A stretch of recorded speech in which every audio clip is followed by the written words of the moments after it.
Hi, I'm Mike Kokoza with Trinity Construction Design, and today we are standing on a recently demolished lot of a existing 9,000 square foot home that was demolished by Abbotts Construction Services.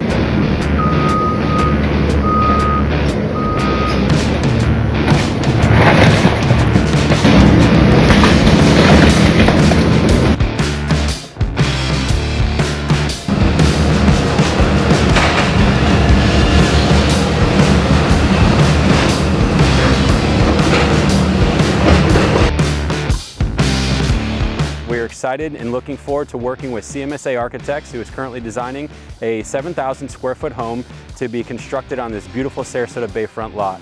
Enjoyed the video and thanks for watching.